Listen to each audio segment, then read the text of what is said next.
Kota Makassar yang berada di kawasan topografi rendah dan diapit oleh dua sungai memiliki potensi banjir yang tinggi. Masalah ini semakin diperparah oleh buruknya pengelolaan sampah yang mengganggu sistem drainase.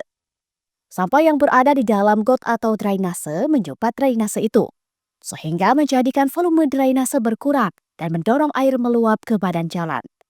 Menurut Dr. Insinyur Rizwal Karama STMT, Kepala Laboratorium Hidrolika Teknik Sipil Universitas Hasanuddin Makassar, sampah menyumbat saluran drainase, salah satunya disebabkan kurangnya kesadaran masyarakat untuk tidak membuang sampah di saluran drainase. Karena dia dibelah dua sungai, maka Makassar ini berada pada daerah downstream ya, dari dua sungai itu. Sehingga potensi banjir ini selalu ada terhadap kota Makassar. Ya, tentu yang pertama adalah pemerintah.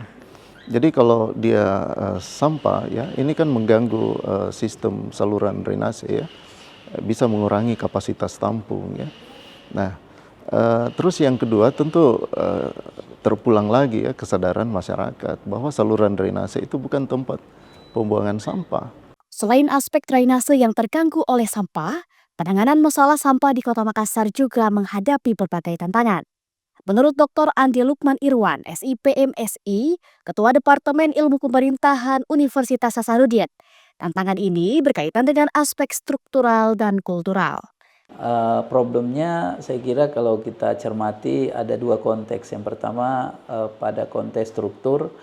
Pada konteks struktur ini terkait dengan yang pertama penyediaan fasilitas sarana prasarana armada angkut sampah. Akhirnya kita lihat di beberapa titik-titik pengumpulan sampah sementara itu terjadi overload, lalu kemudian terjadi penyebaran sampah yang akhirnya memang mengganggu saluran pembuangan drainase air kita tidak bisa berjalan dengan baik karena tumpukan-tumpukan sampah yang meluber ke drainase. Kemudian yang berikutnya terkait dengan sarana angkut sampah ini dari tempat pembuangan sementara ke tempat pembuangan akhir. Nah, ini pun tempat pembuangan akhir kita di Antang khususnya yang saya kira kita sudah tahu semua sudah over capacity juga dari sisi ketercukupan ruang untuk menampung sampah yang dihasilkan oleh masyarakat Kota Makassar. Nah, ini saya kira problem dari sisi armada. Kemudian yang kedua, aspek struktur yang terkait ketersediaan anggaran. Lukman menambahkan, Kota Makassar sudah memiliki perda terkait penanggulangan sampah. Hanya saja dalam realitanya belum maksimal. Tantangan pengelolaan sampah ini juga berdampak pada masyarakat secara langsung. Menurut Laude Muhammad Abdullah Siddiq, mahasiswa ilmu pemerintahan Universitas Hasanuddin, setiap individu di Makassar menghasilkan sekitar 0,6 kg sampah per hari, sehingga menurutnya regulasi yang lebih baik sangat diperlukan.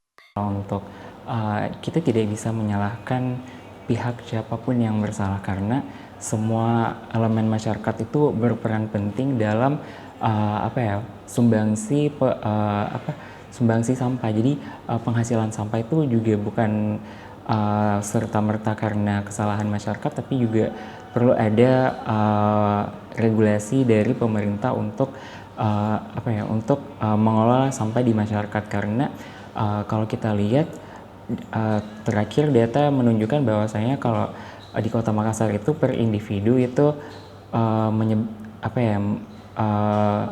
menghasilkan 0,6 kg sampah per hari, dan itu dikali berapa juta masyarakat yang ada di Kota Makassar. Dengan kolaborasi yang kuat antara pemerintah, masyarakat, dan pihak swasta, Laude berharap masalah banjir dan pengelolaan sampah di Kota Makassar dapat ditangani lebih efektif.